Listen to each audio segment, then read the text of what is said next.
Hawakan mo ang kamay ko nang napakahigpit.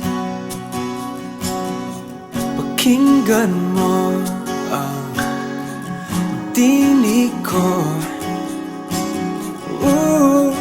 Di mo ba pansin na ikaw at ako?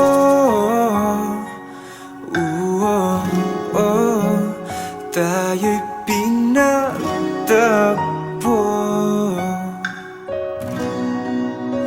Ikaw at ako.